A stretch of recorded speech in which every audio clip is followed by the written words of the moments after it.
The last thing we're going to do in Chapter 6-2 is take a look at how to rationalize the denominator of a radical expression.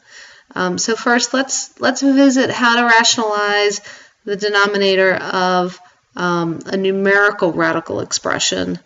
So you learned in geometry, in order to rationalize something that looks like 1 over the square root of 2, to get rid of the square root, you would just multiply it by whatever the square root was.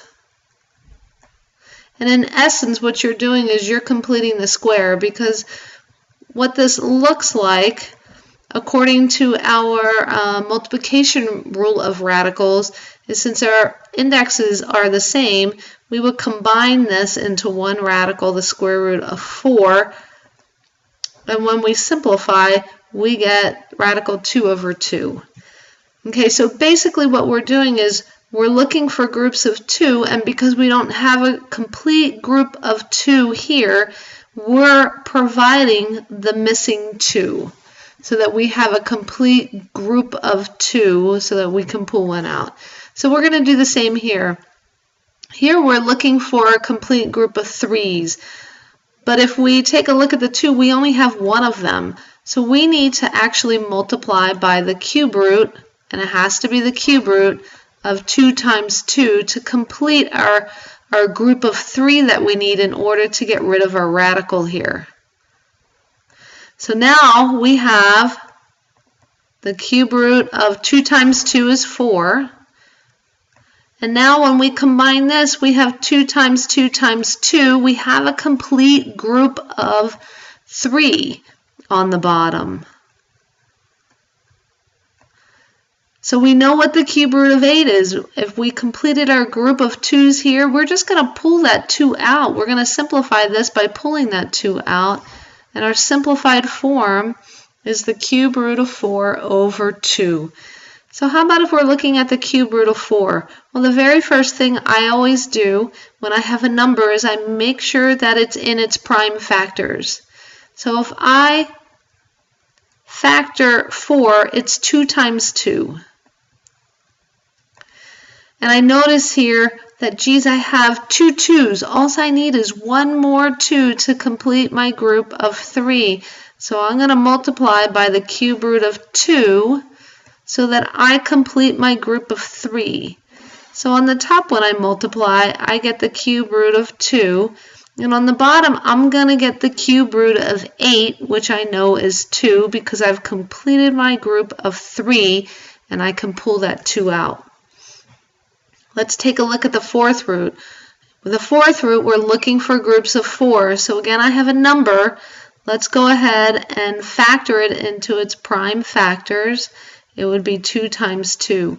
How many more 2's do I need in order to complete a set of 4? Well, I need 2 more.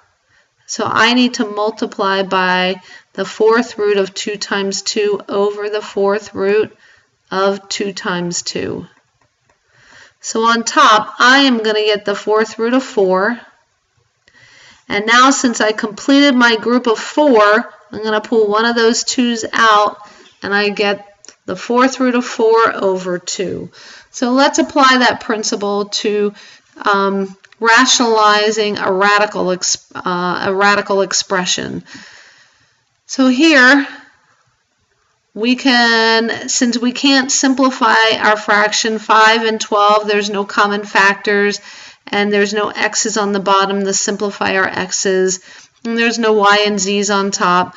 We're going to go ahead and split our fraction up into the cube root of 5x squared over the cube root of 12y squared z squared. And then, like I said, now we have a cube root on the bottom. We need to complete groups of 3. We need complete groups of 3. So the first thing we're going to do is we're going to go ahead and factor the number in that cube root into its prime factors. And when we do that, 12 factors into 2 times 6. And that's 2 times 3. So our prime factors are 2 times 2 times 3. And now we have a y squared, and a z squared. All right, so our next step is then to multiply this, our bottom and our top, by the number that we need to complete sets of 3. So we're going to have to multiply this by, let's see, how many more 2's do we need? We need one more 2. We need 2 3's. So I'm going to put a squared here. We need a y and we need a z to complete groups of 3. So I'm going to write this on top as well. Alrighty. So now we have this on top being multiplied by this. Let's go ahead and use our multiplication rule of radicals. So 3 squared is 9 times 2 is 18. 18 times 5 is 90. We have an x squared. We have a y and a z. On the bottom, what are we going to get? Well, our cube root should go away. We've completed our set of 3 2's, so we can pull one out. We've completed our set of 3 3's. We have 2 of them here and 1 here, so we can pull one of them out.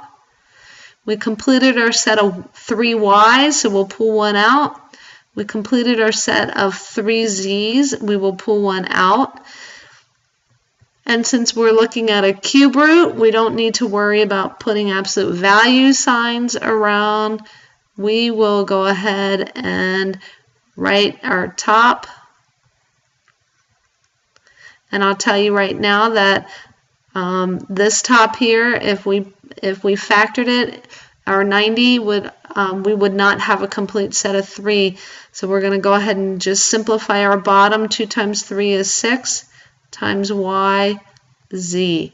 And that is how you rationalize the denominator of a radical expression.